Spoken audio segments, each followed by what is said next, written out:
My take is the FBI would not have even said what they said unless they were almost 100% sure this is Brian Laundrie. Do you agree with me?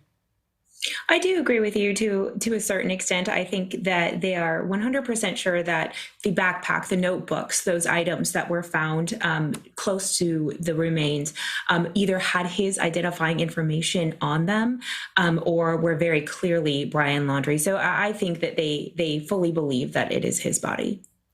And what do you make of this issue about where the items were found and the fact that the lawyer for the Laundrie family is saying, well, this whole area was underwater, and that's the reason the authorities weren't able to get to it, and yet they're able to find a notebook and a backpack and the remains all right next to each other, in essence, if it was all underwater?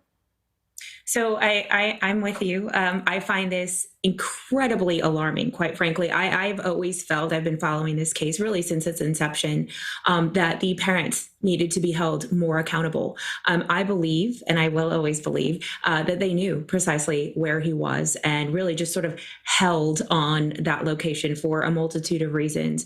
I find this very, very interesting and quite frankly, improbable that the items were found that close together. I know that the search teams have sort of ebbed and flowed depending on how the water has been. I know they kind of pulled back the search, I guess, about a week ago, but then resumed it once the water sort of receded. They were bringing in cadaver dogs, those kinds of things. And I find it very interesting because from what I understand, this area had been searched before, that a cadaver dog didn't sort of hit on it. I found that very interesting.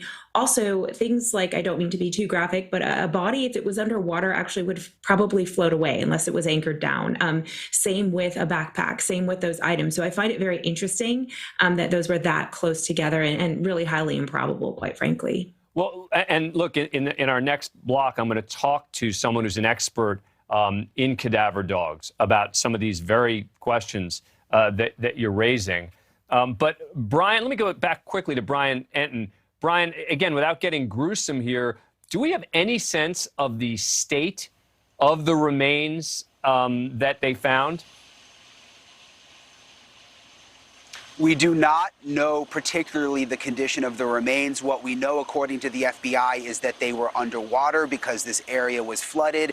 And then again, we know from the medical examiner just within the last 5 minutes that it could take 1 to 2 days for them to identify the remains. He said possibly longer. So I would imagine if these remains were underwater for quite some time, weeks and weeks, I mean, it's been 5 weeks, they're not in good shape right now.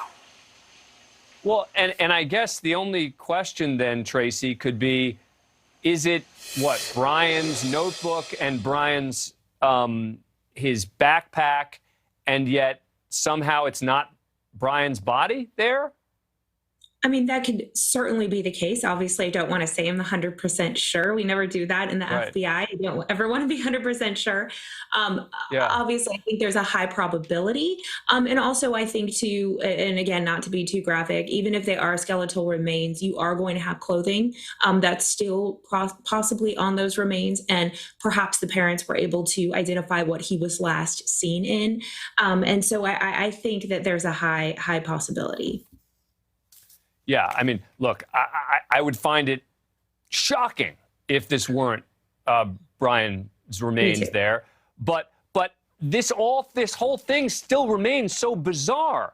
I mean, yes. Brian Entin is out there asking the exact right questions of all of his sources about where the items were, who found them, when they found them, and how they weren't able to find it earlier. Now, look, let me take a quick... for me. Exactly. No, I agree.